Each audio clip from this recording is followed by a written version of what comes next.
for registering and attending our Brand Capital International webinar series.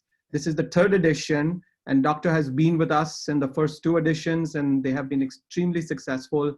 And here's our third edition, which talks about a very topical issue, which is emotional intelligence in the time of COVID.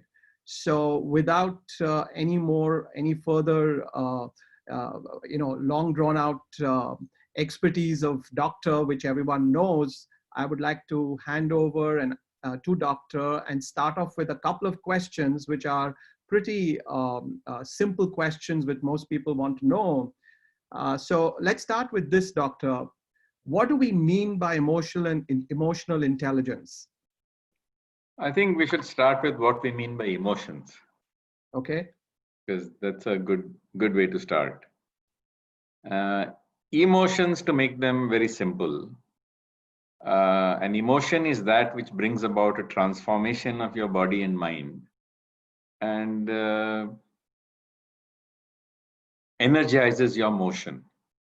That's why it's called emotion, energizing your emotion.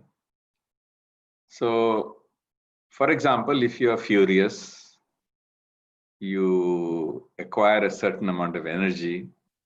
If you're performing an act out of love, like a mother trying to lift a truck where her child is trapped, that's also suddenly gifted with a huge boost of energy. Even if you're frozen with fear, it requires a great deal of energy to keep you in a frozen position. So an emotion is a transformation of your body and mind, to make it very simple. And it is the means by which you add energy to your motion. So there are many types of emotion. There are emotions that are externally caused, and there are emotions that are internally caused by you. So where the emotion is caused, or at least the trigger for the emotion is external, then you can say that that emotion is a reactive emotion. Whereas when the emotion comes from within you and is prompted by your decision and you're fully in control, then that emotion is called, shall we say, an action. So one is a passion when it is reactive, and one is an action when it is proactive. So this is what emotion is. And it's very important to have emotion, because people often feel that if I did away with all the emotions in my life, then I would really be blissful, because there would be no disturbance of my mind and I would not react to the things of the world. But please try to understand that when you think of someone who doesn't have any emotion, you're talking about somebody who is unable to communicate to the outside world, one who is unaware of what is going on, one who is unable to influence. So emotional intelligence would be harnessing the power of your emotion intelligently as a source of information about yourself, as a source of energy for yourself, as a means of connection with other people, and as a means of influence, that is, to influence other people. So emotional intelligence is the harnessing of your emotion as a source of information, as a source of energy, connection, and influence. Emotional intelligence is most important because emotionally intelligent people are able to do much, much better than any other person who is of the same intellectual capabilities. It also helps you to remain off drugs. It helps you to be more effective in your work. It also helps you to become a great leader. Yes, it even helps you to become a great pop star. So, Doctor, I have a question, which is, can emotional intelligence be taught, or it's inbuilt? Well, in one way, your emotional intelligence is already taught from the time you are a child, because you unconsciously learn the emotional intelligence you have from your parents. You learn it from your peers. You learn it from your school friends. You learn it from your teachers. But essentially, there is no formal way by which you learn emotional intelligence in the normal course of events. But there is a possibility that you can apply yourself to improving your emotional intelligence. In fact, mental health professionals just do that. They help you to become more emotionally intelligent. And there are many, many schools of therapy which teach emotional intelligence in many, many ways.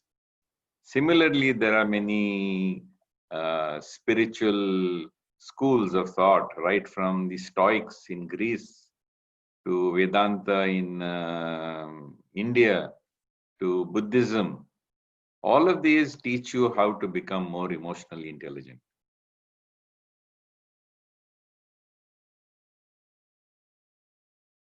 I can't hear you. Doctor, tell Yeah. me, thank you for that answer. Tell me a little bit more about what's the role uh, that emotions play on a day to day basis. Because I think one of the challenges most people have is really grappling with their emotions on a day to day basis, right from the time they get up till the day, until they go to bed again, because they're interacting with so many people. How do you harness all of that? Well, the first step, I think, is that you don't deny your emotions, you don't suppress your emotions.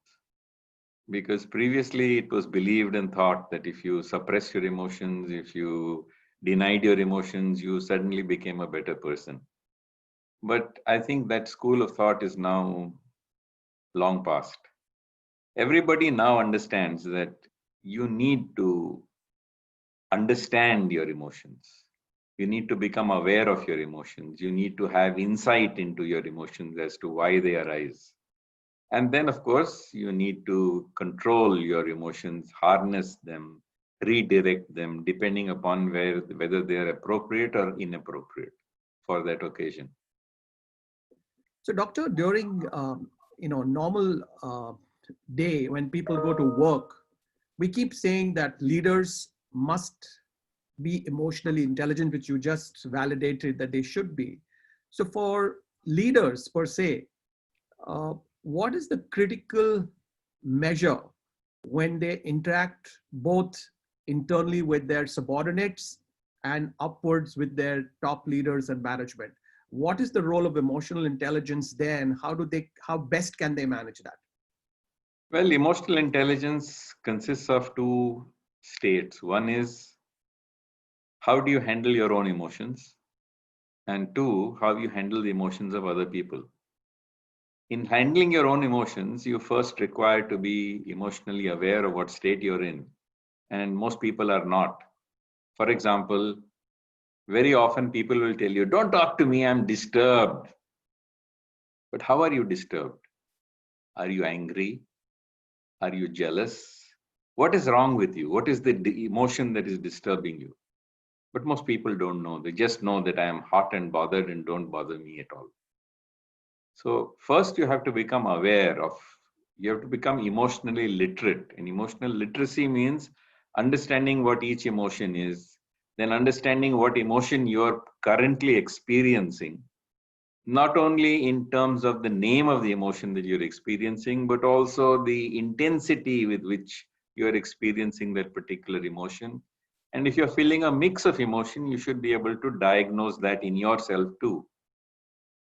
The second thing is that you should understand that if you are in an inappropriate emotional state, then you should know how to pull yourself out of that emotional state. It is not done by denial or suppression. It is done by awareness, by insight, and it is by learning to transcend and rise beyond the emotion, which we will discuss a little later. And thirdly, it is about putting yourself in the appropriate emotional state for dealing with the situation. You also have to be able to understand the emotional state of the persons in front of you. You have to be able to change that emotional state of the persons in front of you. And most important, you have to have the crown jewel of emotional intelligence. the ability to keep human relationships alive and thriving across decades and across your life. That's great. Thank you, Doctor. Doctor, in these times where every business is going through some kind of a challenge, every executive, every leader has to deal with his own challenges. What are the things that you would sort of pull out and say, these are the things leaders should look at, should consider while they are engaging with during their workplace with their partners, with their subordinates, etc.? What are the few things that you recommend which include or actually harness the whole emotional intelligence skill or ability of the individual? See, we are living through very challenging times. Emotionally, we are living through perhaps the most difficult times that normally people face in their lives. First of all, human beings live and thrive when they're connected to other people. Because just like if you take a neuron out of your brain and then you leave it all alone, what happens is that it undergoes apoptosis, which means it dies. Similarly, if you take a human being out of his environment, out of his community, what really happens is that gradually he goes into depression, he goes into anxiety, he goes into anger, and all these emotions that run tumultuously through him, especially if they are not addressed and if they are not dealt with, then serve to be an occasion for aggression. And then there are triggers in the environment that lead to channelization of that aggression, and then you see what we are seeing on the streets in the United States. So, Doctor, how would you determine the goals or the high standard of emotional intelligence for an individual? Because I want to follow it up with another question is, how does he or she understand the feeling of the opposite person that he or she is interacting with? So what's the gold standard that you would expect, or what are the 2 or 3 things that person needs to do to be able to effectively engage with people around him or her? See, let's understand first of all that emotional intelligence is not an, instantly acquired ability. It is something that comes over a period of time. It comes over a period of training. It starts with your being aware of your own emotions. It starts with your getting insight into your own emotions. Now that insight may be obtained in 2 ways. One is it may be through insight meditation and mindfulness. You may become aware of where your emotion starts within your body and seeing how it blossoms and flowers into the full-blown emotion, which then becomes very difficult to control. And that insight itself will help you to, by understanding this insight, you will spontaneously be able to take away the sting from the emotion, and you will be able to restrain yourself from expressing the emotion, though you don't suppress or deny the emotion. The other way of looking at it is that all emotions arise from a cognition. They all arise from a thought. And this thought that results in the triggering of an emotion often occurs so rapidly and so fast that you're not even aware that it has occurred. So, some believe that for example, emotion that we experience is the result of stories we tell ourselves. And these stories we tell ourselves may not necessarily be the correct stories of what's actually happened. But these are anyway stories that we tell ourselves because, our brain is constantly loves to tell stories to itself. So these stories then produce triggers, and these triggers then produce what we call as a full-blown emotion. So there are many schools of therapy which deal with this.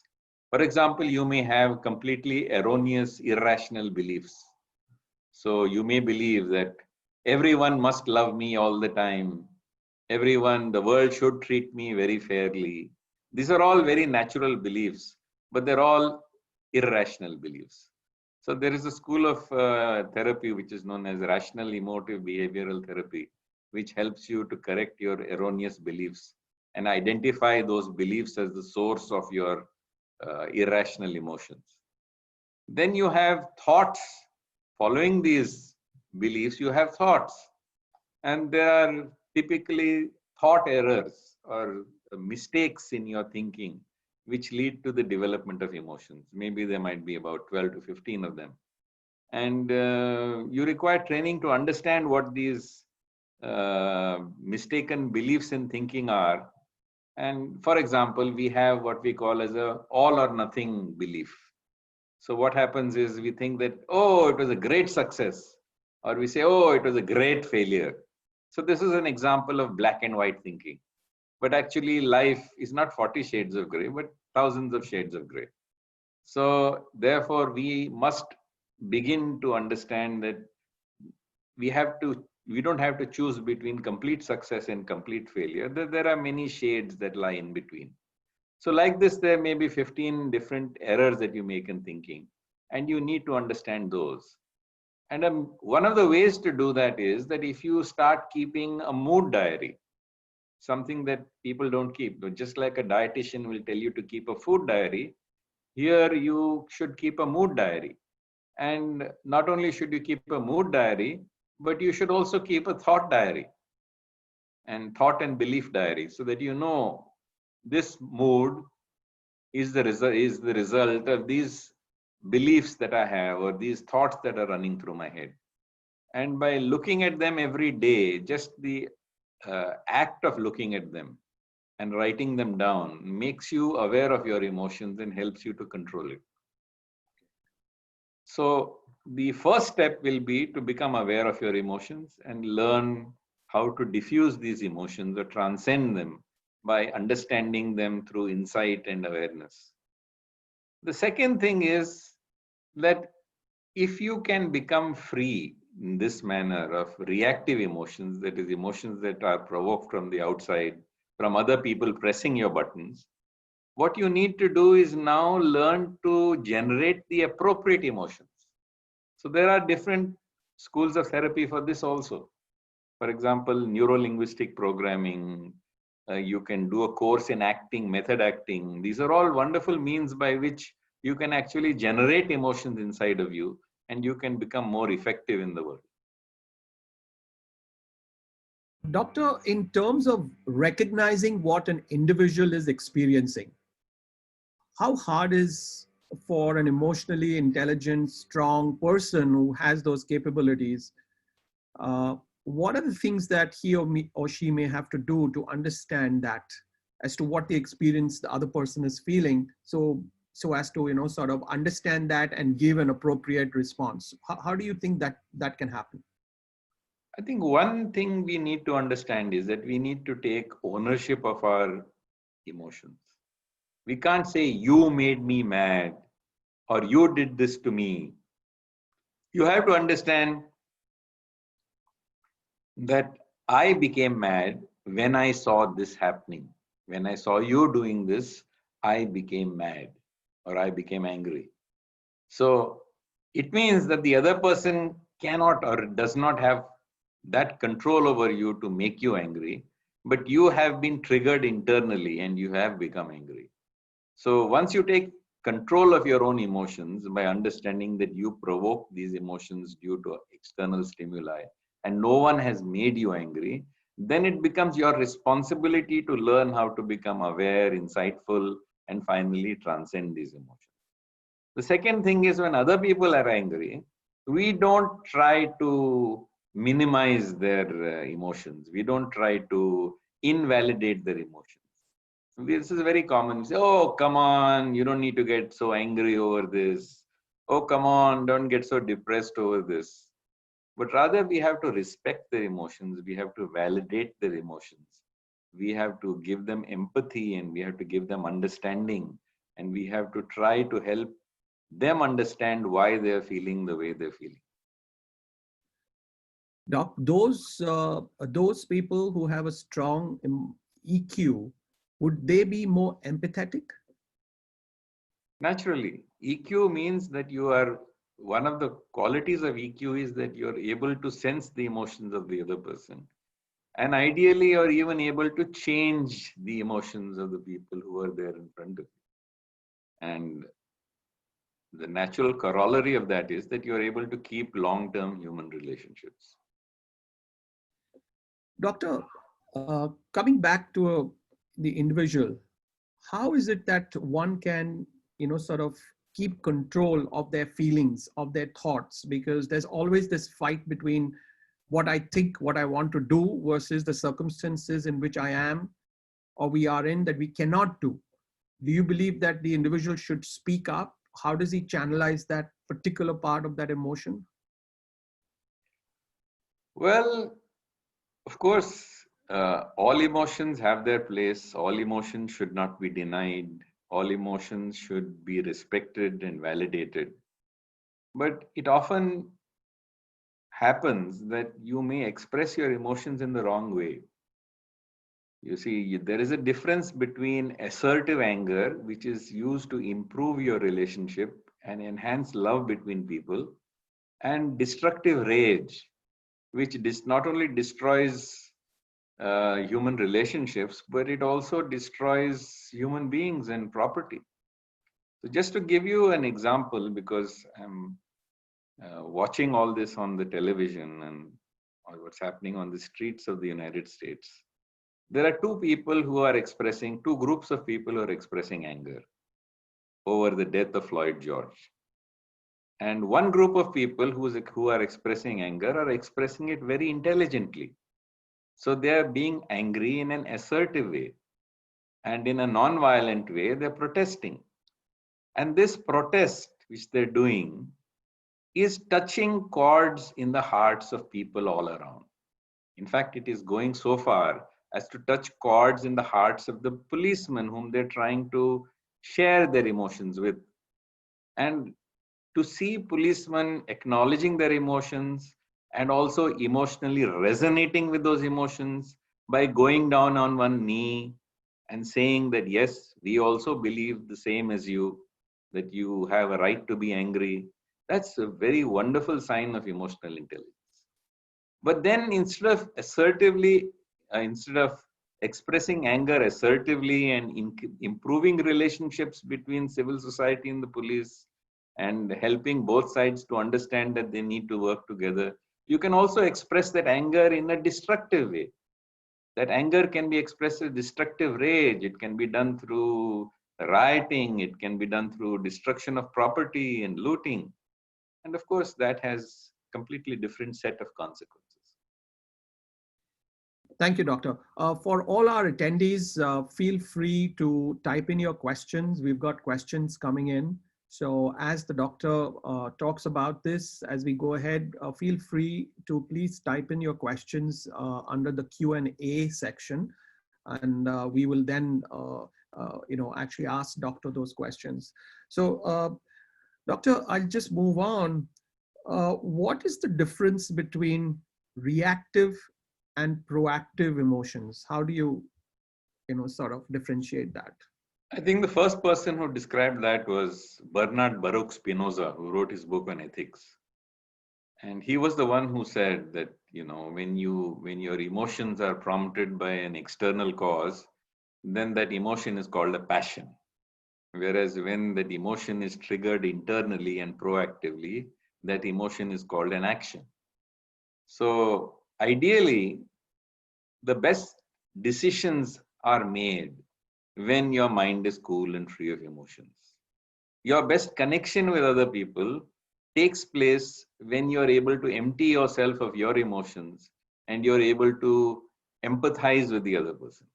When you are moving from self-centeredness to other-centeredness, to empathy, and from empathy to compassion, and from compassion to altruism.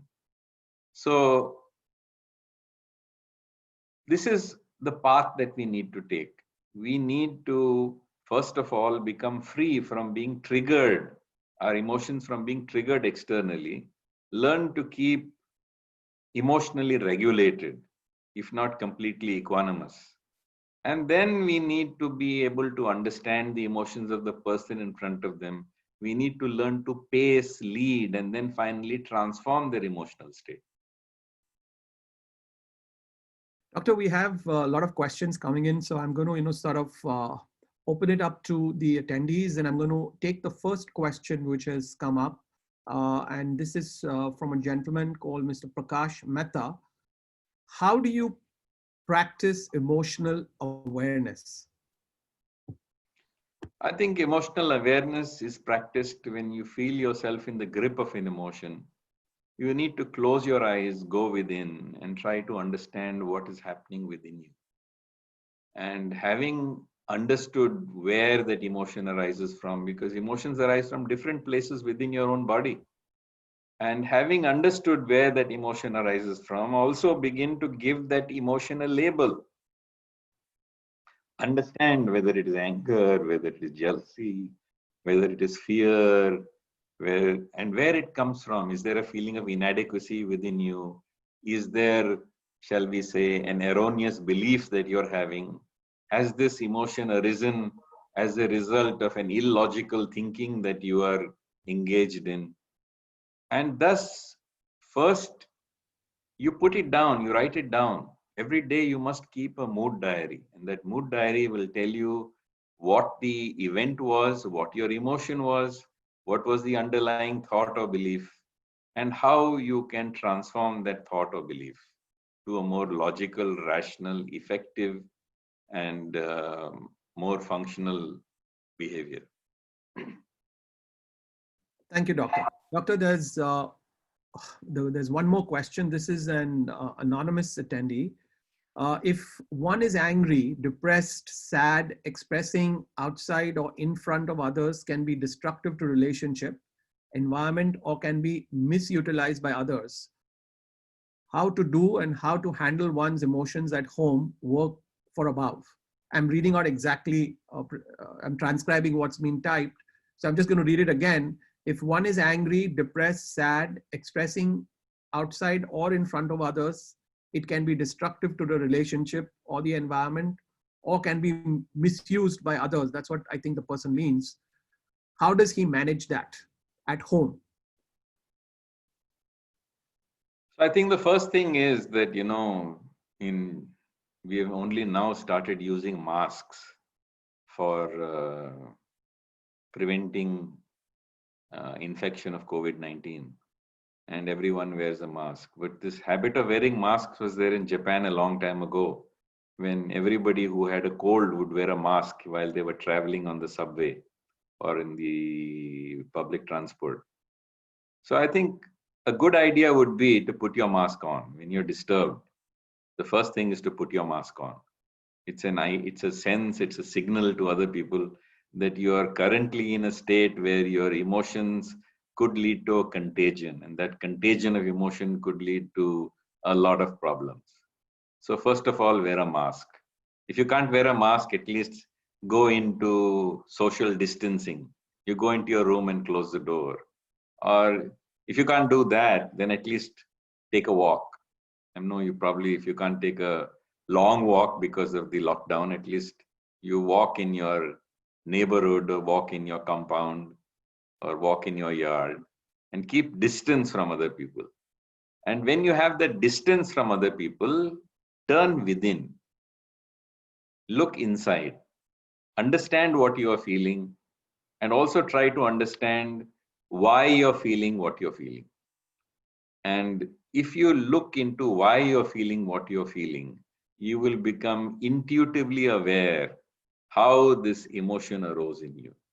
And let me tell you one thing, that understanding why a certain emotion arose automatically takes the edge off the emotion. So the important thing is isolating yourself and then understanding the emotion and gaining insight into it. Because it is through understanding that you will take the edge off the emotion. And if you are constantly doing this, you will be able to identify the emotions right at the very early stage. And by understanding them at the stage when they are arising, you will be able to very effectively deal with them and transcend them. Thank you, Doc. So we have another question. Again, it's anonymous. You said you can apply yourself to learn emotional intelligence.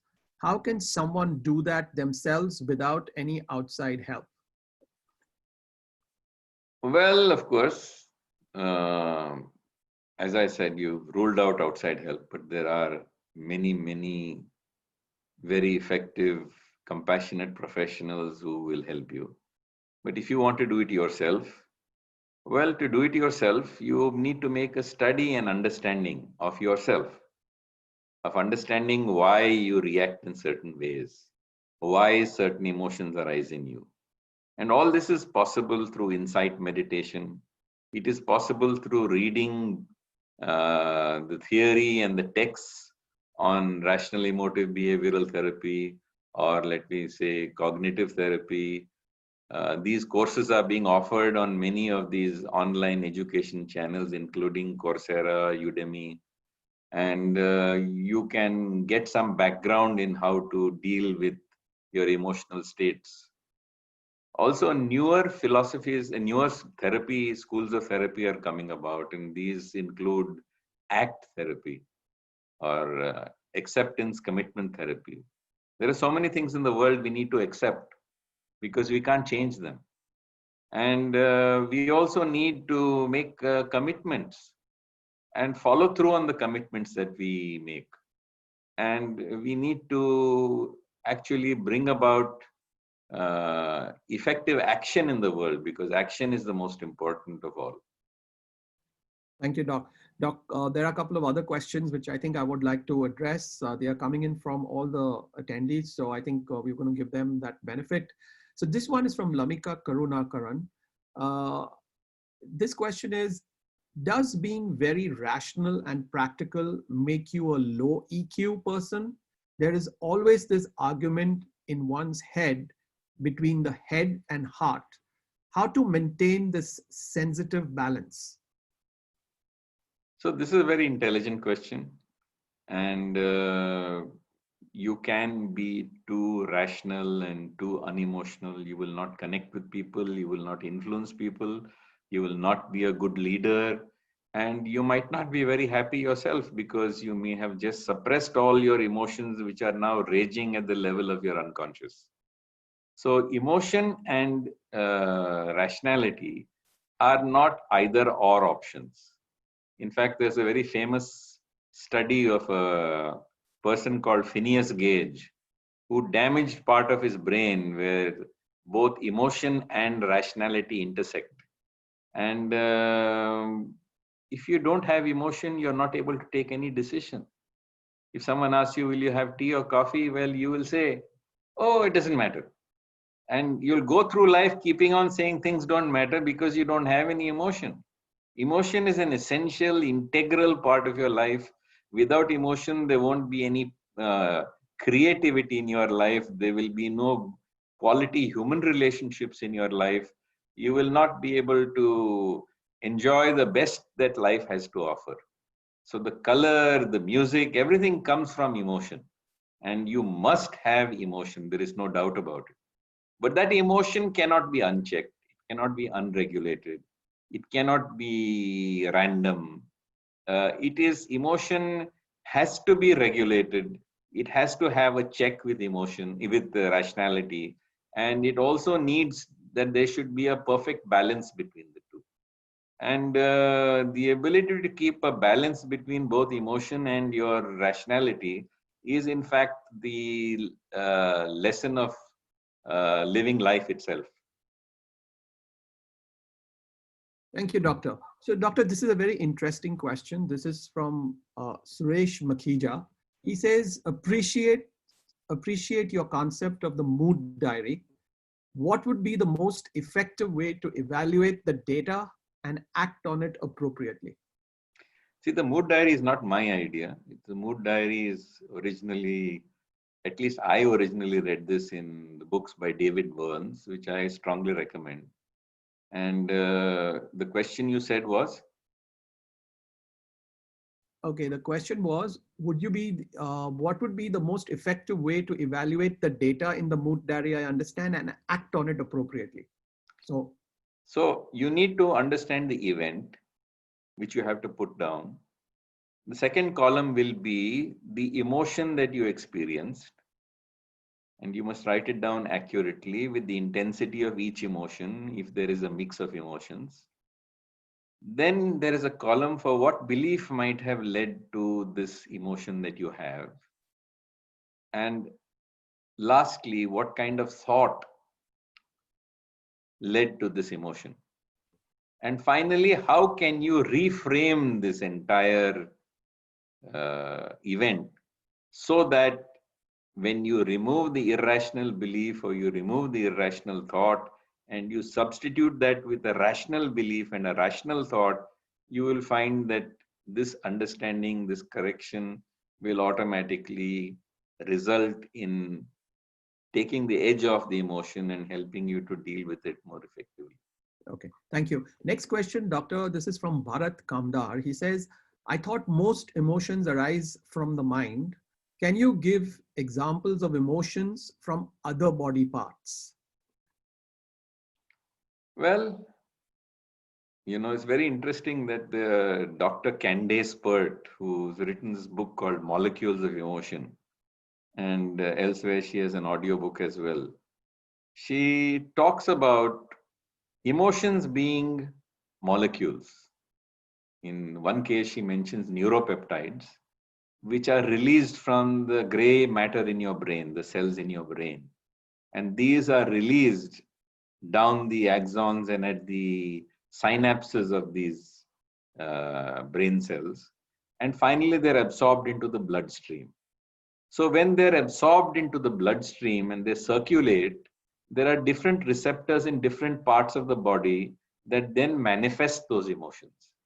For example, when you get a weakness of the knees, when you get a fluttering in the stomach, when your hands become cold and sweaty and clammy, when you feel a tightness in your chest, a choking in your voice, you feel a metallic taste in your mouth and perspiration on your forehead.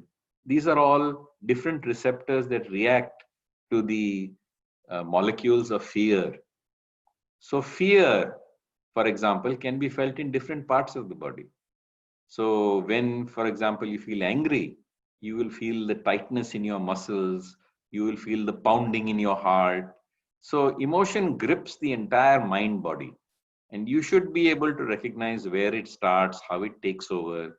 And by this insight of following that emotion as it arises and grips your body and your mind, you will take the edge off the emotion and you will be better equipped to deal with it and transcend it. Thank you, doctor. And this is another interesting one. This is from Kanchan Gogate. Many people who take to spirituality or religion barely realize its emotional weakness. At the same time, we can't deny that it works as a therapy as well. How do you see this irony? Well, my view is that originally spirituality developed as a way to help us to transcend the emotions that destroy us.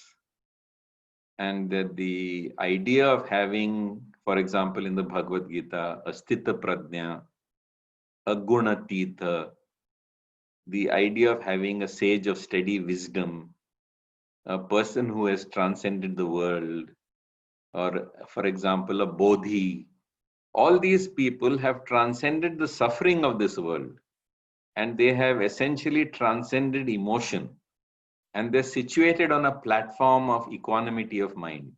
In the Bhagavad Gita, it says that samatvam yoga uchyate. So what is yoga? Yoga is samatvam. What is samatvam? Samatvam is equanimity of mind. So equanimity of mind is what is yoga. So also the bodhi who has transcended suffering, who has attained nirvana, such a person is also situated on a platform of emotional transcendence. Okay, so this is I think, a simple one, but still it's an anonymous attendee. It says, how does one work on letting go of emotional baggage? Yes, that's true. We carry a lot of emotional baggage with us because our memory is flooded with all kinds of heavily emotionally laden events that we carry with us, and then these emotions tend to burst all of a sudden and destroy us when we least expect it. There are people who carry emotional grudges or resentment, and they carry it over years together. And every time they meet this person who caused them that hurt, these emotions surge through them and they become flushed. Their heart starts to beat and they relive those moments all over again. So this is what is emotional baggage. And we also, on a different note, spiritually, we may call this as the karmic baggage that we carry with us. That's the emotional baggage. And we need to transcend this emotional baggage. And we transcend this emotional baggage. Many people do it through therapy by understanding how those experiences affected you or brought about these changes in your life events and why you still hold the grudges. But it also means that if you can learn to become depersonalized, if you can learn to transcend the self, if you can learn to become other-centered, if not God-centered, at least other-centered, and from being other-centered and being less centered in your own thoughts, being less selfish, naturally you will find that the emotional baggage of the past begins to shed spontaneously. And I think one of the contentions of ACT therapy is very relevant here, that it is the human language that brings about most of the destructive emotions that we have. And we need to stop taking our own words and our own thoughts very seriously. The thing is that when our mind tells us that, oh, you're a failure, the point is we take that very seriously.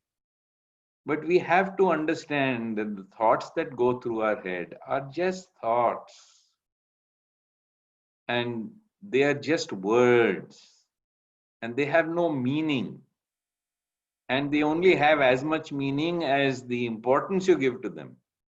So if you learn to ignore thoughts which keep drifting in and out of your mind, blowing in and out of your mind, if you learn to become, shall we say, the technical word is that we are cognitively fused with our thoughts. That means whatever we think we are, we take it for granted. When our thoughts run through our head, we take it as a command that this is what we must do.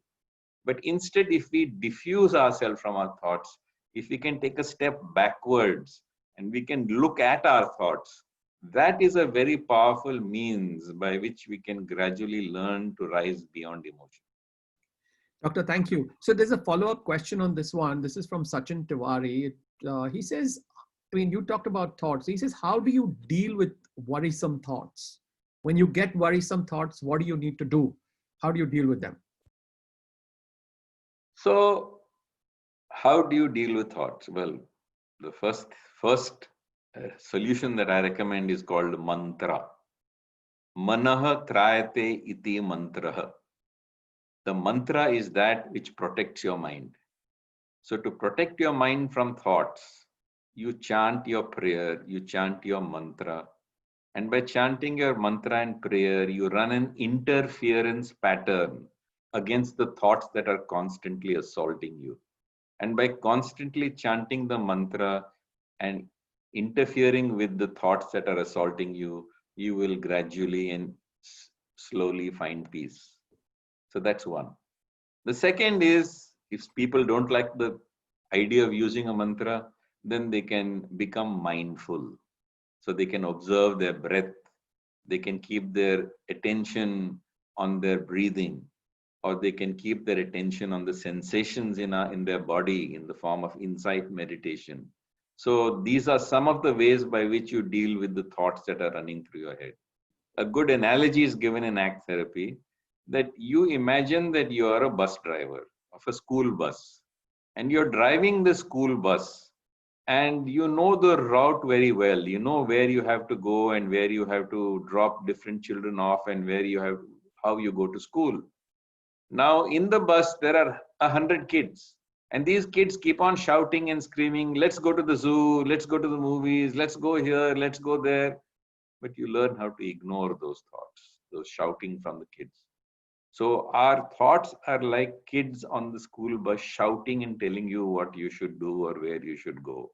But you as the bus driver know very well where you intend to go, and you know how to ignore the shouts of those children.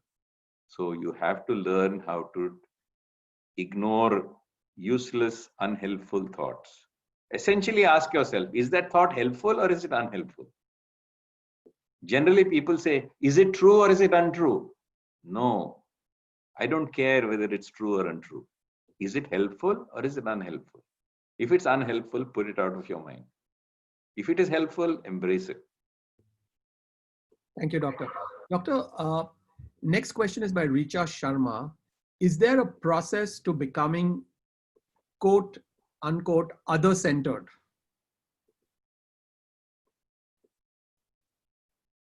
Well, this is very interesting because if you go to any bookstore, or now of course you'll go to Amazon, and you look in the self-help section, you'll find lots of books on self-help. But if you try to find a section which says how to help others, you'll find no book at all. Because everybody wants to help themselves, they don't want to help others. But the truth is, it is by helping others that you help yourself. It is by turning your attention from your own suffering to the suffering of others that you learn to become free of your own suffering. So simply by becoming more compassionate, simply by becoming more empathetic. As I often say, there are many classes for public speaking, but there are very few classes for private listening. So we need to learn how to listen to others. We need to know how to become empathetic. We need to be focused on becoming compassionate to others by paying attention, by moving out of this little ivory tower in which we are obsessed with our problems, and moving out and helping other people with their problems. And by doing that, you will find that your problems appear insignificant and will go away. Doctor, this is an interesting question which is coming from one Mr. Vikram Pasricha. It says, while emotional intelligence is about being self-aware, do you recommend, or is it possible to create emotionally intelligent teams at workplace? Of course, of course. I think emotional intelligence should be a formal training for all teams. And teams must be encouraged to become emotionally intelligent. Because if they're emotionally intelligent and they learn to work with each other, they will outperform all other teams. Doctor, we are running short of time, but I'm going to take these questions because a lot of questions coming in. This is from Panchali Bhatia. She says, your thoughts resonate with Buddhist view of here and now, which dwells on awareness and be peaceful consciousness. How does one attain it if possible?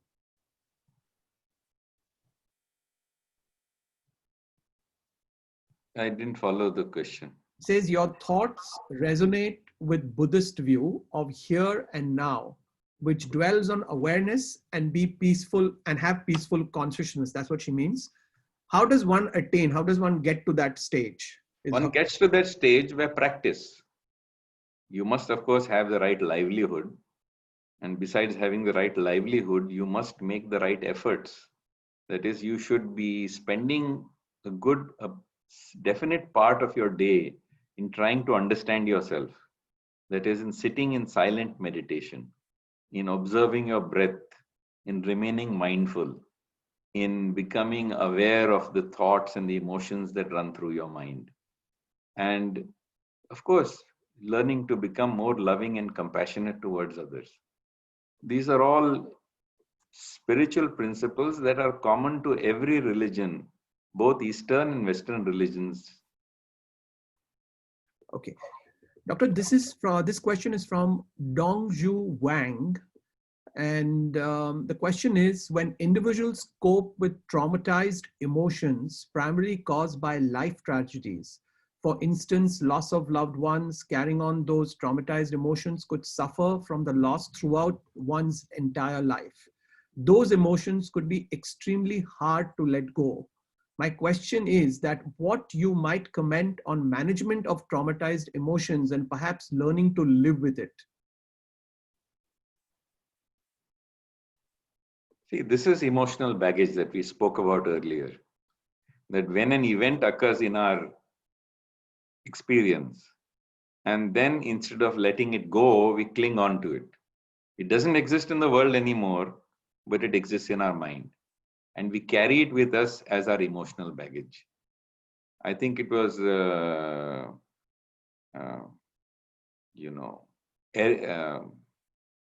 Toll who described that people carry with them pain bodies, that from the body language that they are using, you can understand they're carrying pain bodies. Many people carry pain bodies of their race. Many people carry pain bodies of their religion. Many people carry pain bodies of their country and how it's been mistreated. So you carry with you individual pain bodies also. You carry a pain body of all the painful experiences that you ever had. And you keep reliving it. It's you like a scratched record. It keeps on playing the same song. And you have to learn to accept it. You have to learn to understand how it affects you. You have to learn to understand and you have to not suppress or deny it, because that will lead to its persistence as emotional baggage and as a pain body.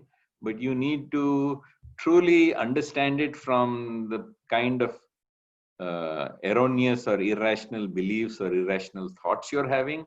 And you need to move outside of yourself and become more compassionate and start looking at the world and how you can contribute and add value to the world and to other people who are suffering. Yeah. Doctor, there's a very interesting one. This is an anonymous attendee. It says, can we say that emotional intelligence is a form of mindful diplomacy? Mindful diplomacy. Well, I hope it's certainly more than diplomacy. That being emotionally intelligent is not simply about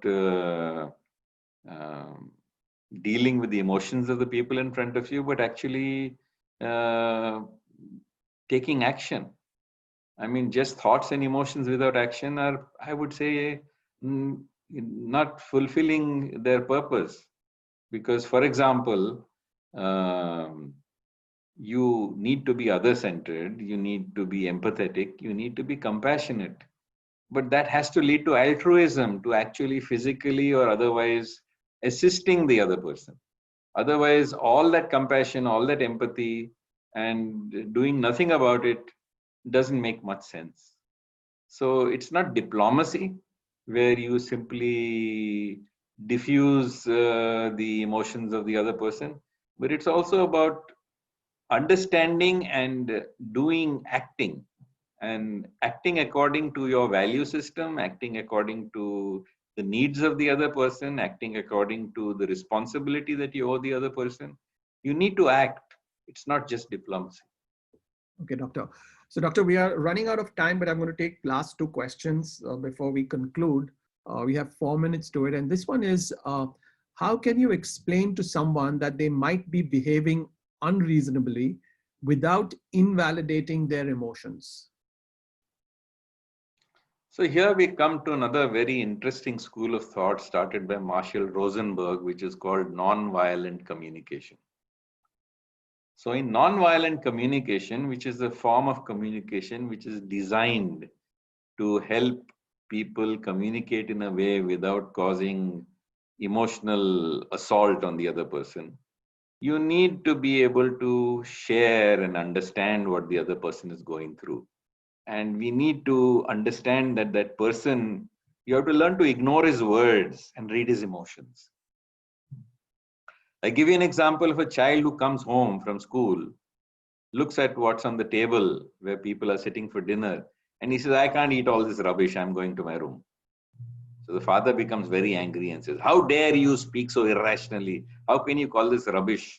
Your mother whole day has been working, slaving to make this dinner for us, and you come home and you behave so irrationally and run away to your room saying that it's horrible.